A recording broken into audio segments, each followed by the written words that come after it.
नमस्कार, आप देख रहे हैं हमारा खास कार्यक्रम प्रदेश का प्रश्न। मैं हूं आपके साथ अनंत भट्ट। कार्यक्रम में आज हम उस पोस्ट को केंद्र में रखकर चर्चा करेंगे जिसे शेयर किया दिग्विजय सिंह ने और विवाद खड़ा हो गया। उस पर सीएम मोहन यादव ने दिग्विजय सिंह पर निशाना साधा है और उन पर नक्सलियों के लिए आंसू बहाने का तंज कसा। तो वहीं दिग्विजय सिंह का कहना है कि वो हमेशा से ही नक्सली हिंसा के खिलाफ हैं, लेकिन ये पहला मौका नहीं है जब दिग्विजय सिंह विवादों के घेरे में हैं या विवादों से घिरे हैं। पहले भी कई बार ऐसे मौके आए जब उनकी वजह से कांग्रेस पार्टी को बैकफुट पर आना पड़ा। तो आज तमाम पहलुओं पर विस्तार से चर्चा होगी। खास मेहमान हमारे साथ जुड़ेंगे, लेकिन चर्चा की शुरुआत करें, मेहमानों से आपको मिलवाएं उससे पहले ये रिपोर्ट आपको दिखाते हैं।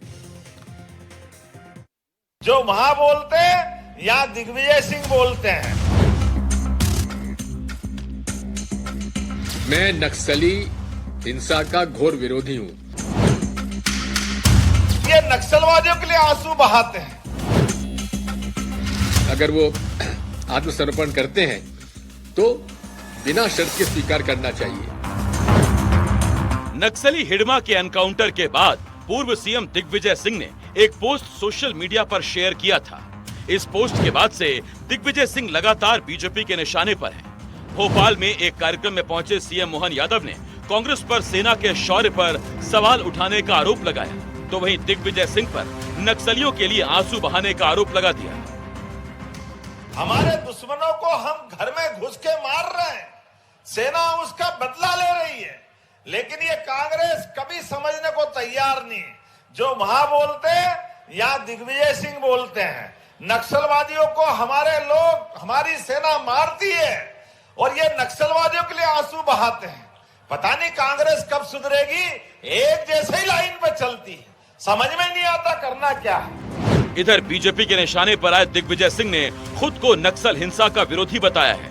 मैं नक्सली हिंसा का घोर विरोधी हूं, क्योंकि नक्सलियों ने मेरे कांग्रेस पार्टी की विद्याचरण शुक्ला जी, नंद कुमार पटेल जी, महेंद्र कर्मा जी जैसे नेताओं को की हत्या की है। मैं कभी माफ नहीं करूंगा, लेकिन साथ में नक्सलियों का अगर वो आत्मसमर्पण करते हैं तो बिना शर्त के स्वीकार करना चाहिए। उनके खिलाफ जितने मुकदमे हैं वो मुकदमों में उनको पूरा सजा दिलाने का प्रयास करना चाहिए। दरअसल ये पूरा मामला दिग्विजय सिंह के एक सोशल मीडिया पोस्ट को लेकर हुआ था। दिग्विजय सिंह ने एक वीडियो शेयर किया था जिसमें नक्सली हिडमा के एनकाउंटर को फर्जी बताया गया था। हालांकि हंगामा बढ़ने पर दिग्विजय सिंह ने एक और पोस्ट कर खुद को हिंसा का विरोधी बताया था, लेकिन अब दिग्विजय सिंह का वो सोशल मीडिया पोस्ट उनका पीछा छोड़ने का नाम नहीं ले रहा है। Bureau report, NDTV.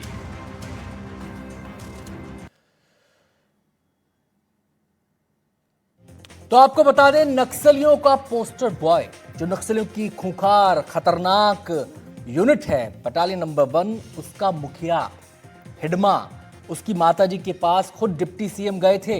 माताजी को कहा था बेटे को बोलो आत्मसमर्पण कर दे, लेकिन नहीं किया।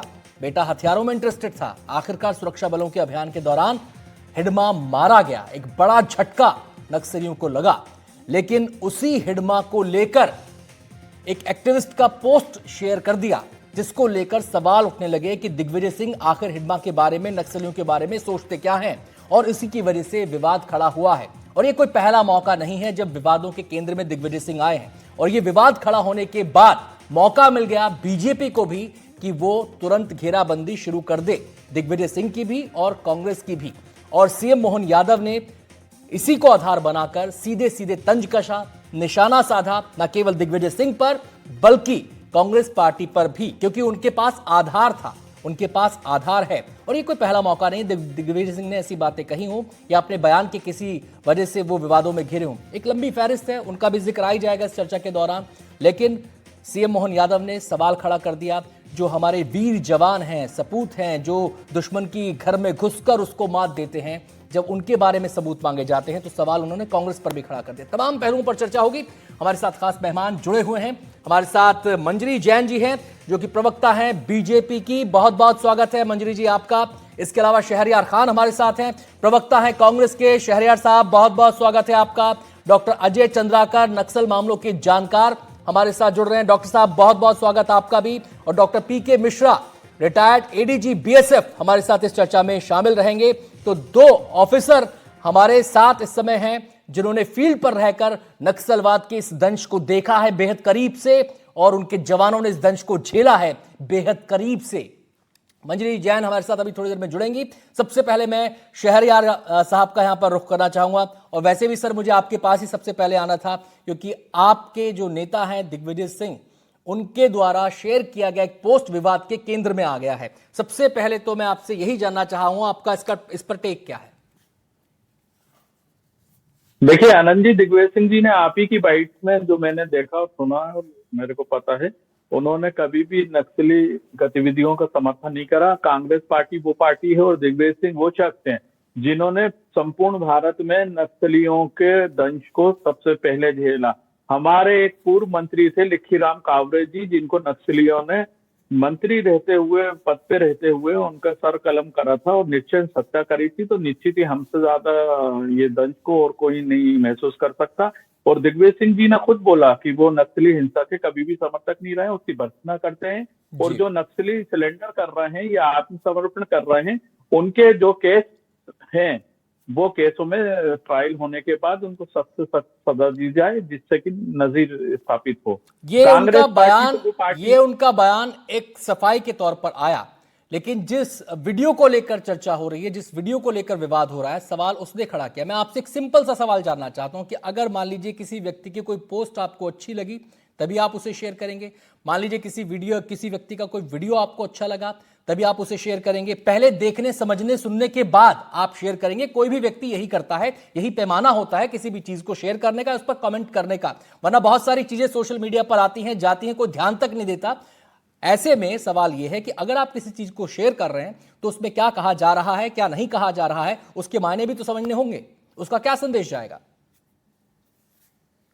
बिल्कुल आनंद जी, ये बात आपकी बिल्कुल ठीक है कि अगर हम कोई चीज शेयर कर रहे हैं तो निश्चित ही उसकी गंभीरता को देखते हुए, और जिस पद पे दिग्विजय सिंह जी हैं, जितने वरिष्ठ हैं, उनको निश्चित ही और केयरफुली ऐसी चीजों को ध्यान में रख के वो चीजें करना चाहिए। और ये नक्सली हिंसा या नक्सलियों के वो जो लीडर है हिडमा, उसकी उस पोस्ट को उन्होंने किस संदर्भ में किस तरह से वो शेयर करा है, वो उसका जवाब वो ही दे सकते हैं। ये कांग्रेस पार्टी इससे अपने को क्लब नहीं कर सकती, क्योंकि दिग्विजय सिंह जी की जो बाइट मैंने सुनी उसमें तो उन्होंने खुलकर वो सफाई दे रहे हैं। सर मैंने इसलिए आपको पहले ही बताया, स्पष्ट किया कि हमारे पैकेज में जो बाइट चली है वो सफाई के तौर पर उनका बयान सामने आया है, और जिक्र जो हो रहा है वो उस पोस्ट का हो रहा है, उस वीडियो का हो रहा है जो उन्होंने शेयर किया था। खैर, मंजरी जी हमारे साथ जुड़ गई हैं। मंजरी जी, दिग्विजय सिंह जी ने एक बार फिर से फुल टॉस दे दिया आपको।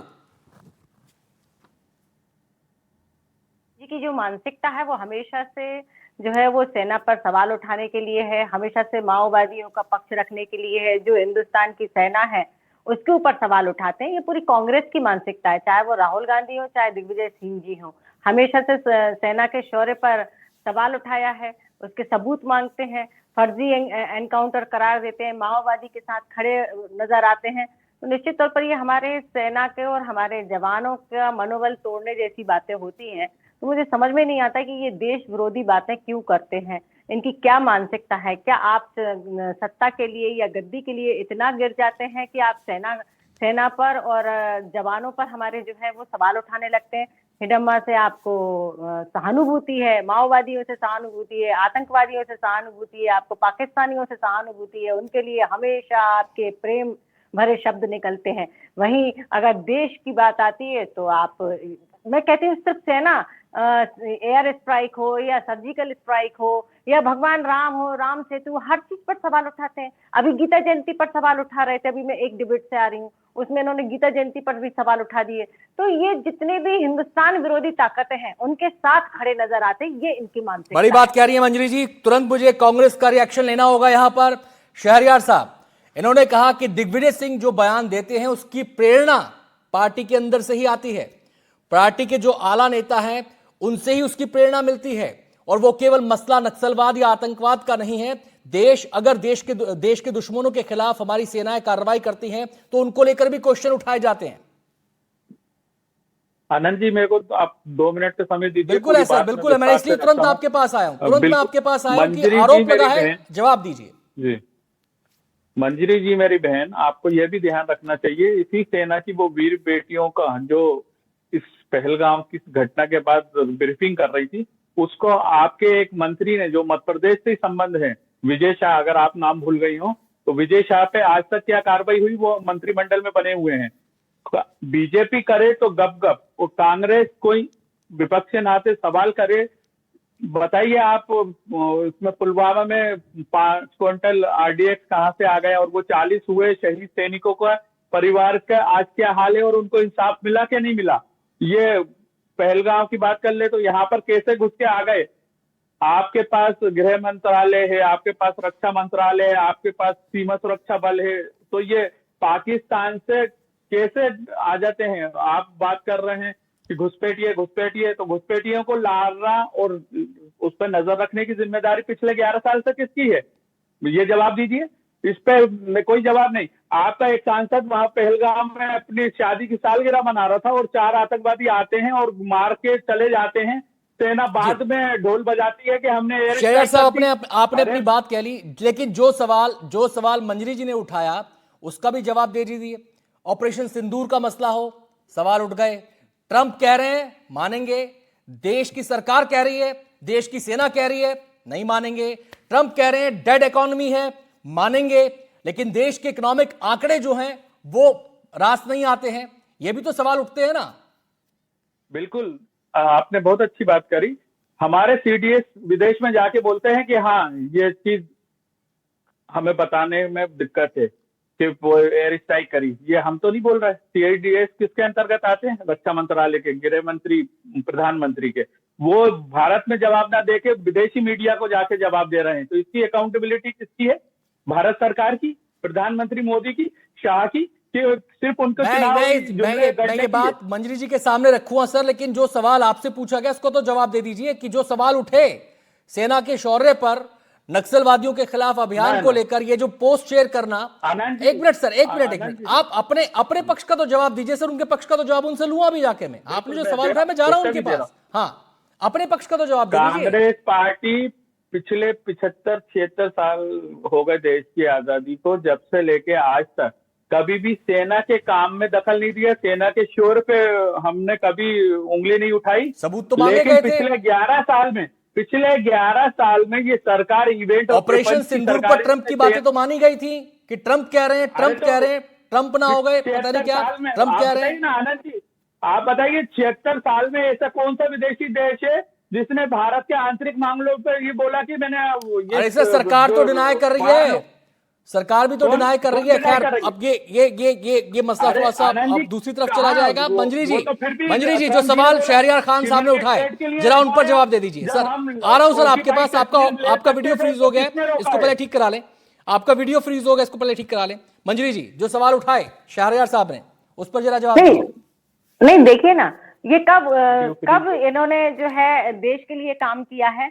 और ये जो सवाल उठा रहे हैं कि ट्रंप बोलते हैं, तो वो सब पूरी दुनिया देखती है। और ऑपरेशन जो सिंदूर हुआ था पहलगाम के बाद, पूरी दुनिया ने देखा। और इस बार ऐसा हमने धोया पाकिस्तान को, जहां टारगेट किया वहां हमारी मिसाइलें जाकर गिरी। जिस आत्मनिर्भर भारत की बात बार बार हम करते हैं, तो आज रक्षा के क्षेत्र में देख लीजिए कि हम किस तरह से आत्मनिर्भर हो गए हैं कि पूरी दुनिया आज डरी हुई है, सहमी हुई है, सोच रही है कि भारत के पास ये शक्तियां कहां से आ गई। और ये सेना की बात करते कि सेना के बीच में इंटरफेयर करते, सेना के बीच में तो आप इंटरफेयर करते थे कि यदि जम्मू कश्मीर में जो है सेना के ऊपर यदि पत्थर बरसाए जा रहे हैं तो सेना कुछ नहीं कर सकती, सेना के हाथ बांध के तो आप रखते थे।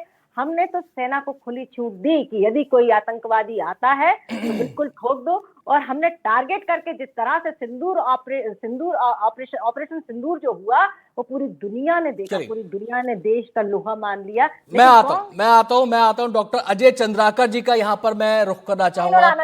विदेश की धरती से बार बार अपमानित करने का काम कौन करता है? विदेश की धरती से जाकर भारत माता का शीश नीचे झुकाने का काम कौन करता है? वो 55 साल के युवा, जो 55 साल के युवा अपने आप को कहते हैं। अरे मैडम, जरा अपना भी देख ले।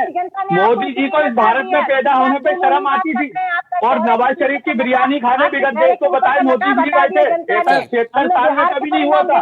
कोई प्रधानमंत्री विगत देश को बताए पाकिस्तान जाके बिरयानी खाने पहुंच गया हो, ये भी 76 साल में अरे पहली बार हुआ था। पाकिस्तान की बिरयानी कौन खाता है? ये आप बताइए ना, उनका कोई कार्यक्रम नहीं था देश के सामने, वो अचानक नवाज शरीफ की बिरयानी खाने पहुंच गए। पाकिस्तान की दोस्ती कौन निभाता है? पाकिस्तान की बिरयानी कौन खाता है? ये दुनिया में देखा है। धर्म के नाम पर पाकिस्तान किसने बनाया वो भी दुनिया में देखा है। इस देश को दंड देने वाली, इस देश को आतंकवादी की भट्टी में झोंकने वाली कोई कार्यक्रम था पाकिस्तान जाने चलिए थोड़ा सा शांति का दान दोनों मेहमानों से हाथ जोड़कर रिक्वेस्ट। दो मेहमान और हैं, अजय चंद्राकर जी हैं, डॉक्टर पीके मिश्रा हैं, जिन्होंने जमीन पर सब कुछ देखा है नक्सलवाद को लेकर। अजय चंद्राकर जी इन मामलों को करीब से देखते रहे हैं, तो एक प्रकार से दोनों ही ये सिपाही हैं, वो एक जानकार होने के नाते सिपाही हैं, और मिश्रा जी तो खैर सर्विस में रहे ही हैं। मैं सर आपसे, मिश्रा जी आपसे जानना चाहता हूं कि अगर कोई बड़ा नेता, मैं किसी पार्टी का नाम नहीं ले रहा यहां पर, किसी दल का नाम है यहां पर नहीं ले रहा, लेकिन ऐसे नेता जो सत्ता में रहे हैं या विपक्ष में रहे हैं, अगर कोई नेता कोई ऐसा कंटेंट शेयर करे जिसमें सवाल उठे हमारे सुरक्षा बलों के ऑपरेशन को लेकर, जबकि इतने दशकों की लड़ाई के बाद इस मुकाम पर हम पहुंचे हैं, क्या आपको नहीं लगता कि यह हमारे सुरक्षा बलों के मनोबल को इंपैक्ट करता है, उसको डेंट करता है, उनके मनोबल को तोड़ता है? अनंत, मैं क्लियरली बताना चाहता हूं कि आप अभी पुलवामा के बारे में बात हो रहा था। पुलवामा के बाद जिस तरीके से एक्शन लिया गया पाकिस्तान के ऊपर, उसके बाद अब सिंदूर, जो जहां पर पहलगाम इंसिडेंट के बाद जो अब सिंदूर हुआ, अभी जो हिडमा को जो मारा गया, उसके साथ साथ अभी जो सरेंडर चल रहा है, आप देखिए अभी हमारा फुलनार गांव जो है अबुस्मार में, वहां पर हमने पुलिस स्टेशन खोल दिया है। अबुस्मार में कम से कम 8 FOB पुलिस स्टेशन हमने खोल चुके हैं, और तकरीबन 300 FOB हम दंडकार्यालय बस्तर के अंदर खोल चुके हैं। और इसमें मैं क्लियरली बताना चाहता हूं कि हमारा तकरीबन 450 जवान, एक ही हमारा अपना, मेरे डिपार्टमेंट का 450 जवान शहीद हुए हैं इनसे, ये हिडमा के वजह से। और कांग्रेस का तो खुद ही, मैं जिरोम घाटी गया था जब इंसिडेंट हुआ था 2013 में, उसका 2 दिन के बाद मैं जिरोम घाटी गया था, और पूरे कांग्रेस का जो लीडर थे 32 के 32 खत्म हो गए थे, जिसमें हिडमा डायरेक्टर इन्वॉल्व था। तो अगर इनके ऊपर बात किया जाए, मेरे को बहुत खराब लगता है, क्योंकि हमारा जो ट्रूप्स है उनका मनोबल के ऊपर आ जाएगा। और एक चीज मैं बताना चाहता हूँ, जो बोलते हैं ना, बहुत बड़ी बात मैं बोलता हूँ, जो बोलते हैं, अभी बोले हैं उनके फादर, वो भी पाकिस्तान गए थे खाने के लिए। खान अब्दुल खान गफर खान जब डेथ हुआ था, पाकिस्तान को प्लेन डाइवर्ट हुआ था, उसमें मैं भी उनका सुरक्षा में था, और वो भी पाकिस्तान गए थे। इसको पॉलिटिकली नहीं लेना चाहिए, कौन सा और ऐसा है मोदी जी बिरयानी खाएंगे, ये कोई स्टेटमेंट नहीं देना चाहिए। ये हमारा प्राइम मिनिस्टर के खिलाफ मीडिया में ये सब चीज बोलना नहीं चाहिए। ये पॉलिटिकल, ठीक है, पॉलिटिकल क्लास चलता रहता है, लेकिन कभी भी प्राइम मिनिस्टर के खिलाफ नहीं बोलना चाहिए। मैं उनको ही बताना चाहता हूं, मैं उनके प्राइम मिनिस्टर का सिक्योरिटी में था। जो बोल रहे हैं अभी उनका जो बेटे हैं, उनका सिक्योरिटी में भी मैं था। मैं SPG स्पेशल प्रोटेक्शन ग्रुप का फर्स्ट बैच ऑफिसर हूं, जो राजीव गांधी जी के सिक्योरिटी में था, जो राहुल गांधी के सिक्योरिटी में था। छोड़ दीजिए सब, मैं उसमें पॉलिटिकल चीज नहीं बताना चाहता हूं। हमारे जवान जो हम देश के लिए लड़ाई करते हैं, बॉर्डर में 24 घंटे वह कार्यरत है। आप देखिए हिडमा के मरने के बाद जो है, आज देख लीजिए 37 में जो माओवादी जो है वो वहां पर तेलंगाना में सरेंडर किए हैं, और 28 मार्च जो नक्सलाइट्स उन्होंने छत्तीसगढ़ में सरेंडर किए हैं, और 15 नक्सलाइट्स जो हैं जिनके ऊपर बिल्कुल बड़ी मुश्किलों का सामना करते हुए, जमीन पर बड़ी चुनौतियों का सामना करते हुए अगर हमारे जवान कोई सफलता हासिल करते हैं, तो ये नेताओं की जिम्मेदारी बनती है कि उसका सम्मान करें, उसको लेकर कोई अनर्गल बयानबाजी नहीं होनी चाहिए। उसको लेकर इफ एंड बट की बात नहीं होनी चाहिए। अजय चंद्राकर जी, मैं आपके पास आने वाला हूं। हमने नक्सल के खिलाफ ऑपरेशन देखा, हमने आतंकवादियों के खिलाफ ऑपरेशन देखे, लेकिन पता नहीं क्या हो गया है, पता नहीं किस किस्म की राजनीति है कि एक क्वेश्चन मार्क के साथ, इफ एंड बट के साथ बात होती है। ये क्या लगता है आपको, क्यों होता है ऐसा?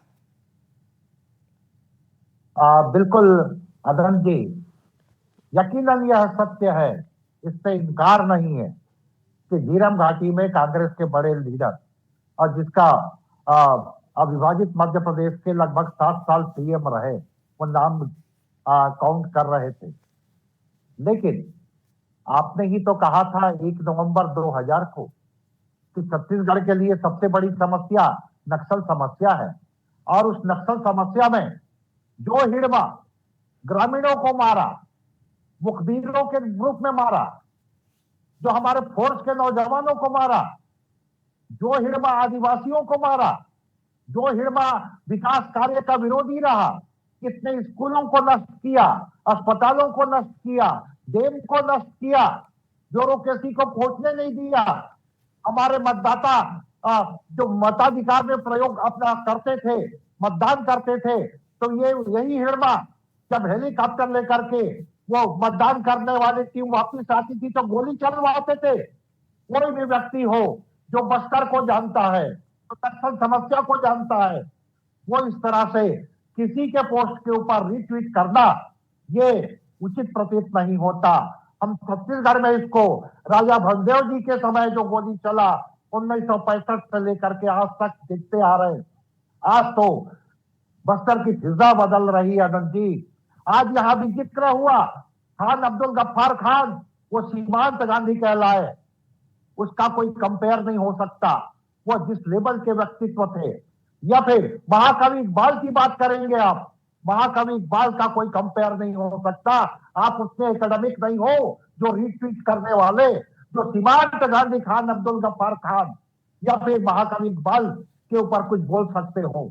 मूल बात है यहाँ पर बस्तर में जिस तरह से सफलता मिल रही है, जो यहाँ एक इनर आंतरिक जो प्रसन्नता आ गई है, चाहे आदिवासियों में, ग्रामीणों में, या फिर अनंत जी सबसे बड़ी बात मैं अजय जी आपसे ये जानना चाहता हूं कि इस किस्म की जब बातें होती हैं, जब सुरक्षा बलों से सवाल उठाए जाते हैं, जब उनके ऑपरेशन को कटघरे में खड़ा किया जाता है, जब किसी डिप्लोमेटिक मूव को लेकर सवाल उठाए जाते हैं, तो ऐसी बातें, तो देश विरोधी जो ताकतें हैं, क्या उनको बल नहीं मिलता है? इससे संदेश इनका क्या जाता है? बिल्कुल मिलता है। हम तो उस वाजपेयी जी को जानते हैं जो प्रतिपक्ष के नेता थे, और नरसिम्हा राव जी उसको भेजे, वो चले गए और भारत के पक्ष में बोले। हम उस वाजपेयी जी को जानते हैं जब रात में मैडम इंदिरा गांधी जी का उनके पास फोन गया कि आपसे बात करनी है, वो बोले वाजपेयी जी सुबह बात करेंगे। वाजपेयी जी सुबह गए, मैडम इंदिरा गांधी के साथ नाश्ता किए, और मैडम गांधी जी रिक्वेस्ट की कि आप कश्मीर जाना, आपको कश्मीर जाना है। वाजपेयी जी हंस परिहास में बोले मैं तो कोई तैयारी करके नहीं आया हूं। वो बोले सब विमान में उपलब्ध है। ये भारत की राजनीति का मूल्य रहा है। और आज ये रिट्वीट, आज बस्तर, ये हमारे जैसे विश्लेषक गमगीन हो रहे हैं कि जो 7 साल से ऊपर सीएम रहा है, और ये बीजेपी प्रवक्ता का कहना सही है, और कांग्रेस प्रवक्ता भी डिनाई किए कि कांग्रेस का कोई लेना देना नहीं, लेकिन बीजेपी प्रवक्ता जो कह रही है वो कई बार हो गया दिग्विजय दीक्षित के साथ वो रीट्वीट वाला। ये नहीं, भारत के आंतरिक मामलों में, कोई विदेश नीति के मामले में, शहरयार साहब आपने प्रतिक्रिया देखी, मिश्रा सर की प्रतिक्रिया देखी, चंद्राकर सर की प्रतिक्रिया देखी, एक तकलीफ महसूस वो कर रहे हैं कि ऐसे बयान नहीं होने चाहिए, ऐसी चीजें नहीं होनी चाहिए जब देश के शौर्य पर, सेनाओं के शौर्य पर सवाल उठाया जाए। मैं आपको कुछ एक चीजें गिना देता हूं। 370 का मसला हो, ऑपरेशन जो किए गए आतंकवादियों के खिलाफ उनका मसला हो, इसके अलावा आरएसएस को लेकर जो नजरिया है बार बार पीएफआई के समान उसकी तुलना कर देना, यह मसला हो, या फिर दिग्विजय सिंह के टाइम में एक बड़ा शब्द प्रचलित हुआ था ओसामा जी, उसको लेकर बहुत सवाल उनको उठते हैं। एक लंबी फहरिस्त है सर इन विवादों की, एक लंबी फहरिस्त है, तो कहीं तो स्टॉप लगेगा, कहीं तो पार्टी कुछ वो एक दिशा निर्देश देगी। हमारे चंद्राकर जी हों या मिश्रा जी हों, मिश्रा जी ने स्वयं बताया कि वो राजीव जी के साथ भी थे और राहुल जी नेता प्रतिपक्ष के साथ भी उन्होंने काम किया है। निश्चित ही वो ये भी बता दे देश को कि इससे पहले 2014 से पहले इस देश में जो भी प्रधानमंत्री रहे हैं या जो चंद्राकर जी ने अटल जी का संदर्भ दिया, वो इस तरह की राजनीति थी कि वहां पर विपक्ष के नेता को भी बराबर से सम्मान देके हक के साथ इस देश की सेवा में जहां जरूरत होती थी तो मान सम्मान के साथ उनको भेजा जाता था। 2014 के बाद ये हुआ है कि मोदी जी शहरियार साहब आपने एक पॉइंट रखा, मुझे अपनी बात कहने दीजिए सर, प्लीज। अरे सर बात आप कहने दीजिए, आप सीधा इल्जाम लगा रहे हैं, बात आप कहने दीजिए। पहलगाम के बाद ऑपरेशन सिंदूर हुआ, ऑपरेशन सिंदूर के बाद दुनिया के अलग अलग देशों में सांसदों के प्रतिनिधिमंडल गए, उनमें विपक्षी सांसद भी शामिल थे। आप ये जो बात कह रहे हैं कि विपक्षी नेताओं को नहीं पूछा जाता, तो थे आपकी पार्टी से जिस नेता का चयन हुआ उस पर आपकी ही पार्टी ने सवाल उठा दिए और आपकी पार्टी के सांसदों को भी इसमें शामिल किया गया। तो सर केवल राजनीति के नजरिए से बात मत कीजिए प्लीज। मैं आपसे दिग्विजय सिंह के संदर्भ में सवाल पूछा और अब बात कहां से कहां ले गए। आनंद जी, सिलेक्टिव बात ना हो, पूरी बात। जब हमारे पैनल के वरिष्ठ लोगों ने कोई चीज का संदर्भ लाए हैं, उस राजनीति का संदर्भ लाए हैं, तो बात निकलेगी तो दूर तक जाएगी। हमारे प्रधानमंत्री का चाल चरित चेहरा भी प्रधानमंत्री की तरह दिखना चाहिए और वो अभी एक गली के पार्षद की तरह जिस हिसाब से व्यवहार करते हैं चुनावों में, शहरियार साहब ये गलत है सर, मैं कह रहा हूँ सरासर गलत है, ये सरासर गलत है। वो देश के पीएम है और उसमें आप व्यक्ति खोज रहे हैं। आपकी नरेंद्र मोदी के साथ मतभेद हो सकते हैं, आपका नरेंद्र मोदी के साथ मतभेद हो सकता है, वैचारिक मतभेद हो सकता है, लेकिन एक देश के पीएम पद पर जो व्यक्ति काबिज है उसको लेकर आप ऐसी बात ना कहें। मेरी हाथ जोड़कर विनती है आपसे। मंजरी जी कुछ कहना चाह रही, मंजरी जी कुछ कहना चाह रही। नहीं सर, ये नहीं आपके व्यक्तिगत मतभेद के तहत एक संवैधानिक पद को आप ऐसे नहीं वो कर सकते, बिल्कुल नहीं कर सकते, बिल्कुल नहीं कर सकते। मंजरी जी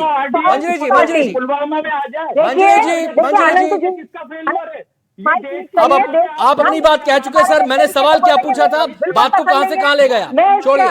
मंजरी जी, मैं इसकी भर्त्सना करती हूँ उनके बयान की। प्रधानमंत्री जी के बारे में बार बार इस तरीके के शब्दों का प्रयोग करना, और ये इनकी लाइन ऊपर से चलती है, राहुल गांधी जी से चलती है इनकी लाइन, देश को कैसे नीचे दिखाना है, प्रधानमंत्री जी को कैसे बदनाम करना है। भाई मोदी जी से नफरत करते करते क्या आप देश के प्रधानमंत्री की गरिमा को भी तार तार कर देंगे। जहाँ अनंत जी भाजपा की सरकार, नहीं, गलत बात। अरे किसी नीति से आपका मतैक्य नहीं हो सकता, किसी नीति का आपका विरोध आप कर सकते हैं, आप व्यक्ति का विरोध कर सकते हैं, लेकिन एक पद की गरिमा तो आप बना के रखेंगे कि नहीं रखेंगे? एक पद की गरिमा आप बनाएंगे कि नहीं बनाएंगे? अजय चंद्राकर साहब, जिस भाषा का इस्तेमाल किया जा रहा है क्या उससे सहमत है? अजय चंद्राकर साहब, मिश्रा सर, मैं आपसे भी पूछ रहा हूं, जिस भाषा का इस्तेमाल पीएम पद के लिए किया जा रहा है, पीएम के लिए किया जा रहा है, क्या उससे सहमत है आप?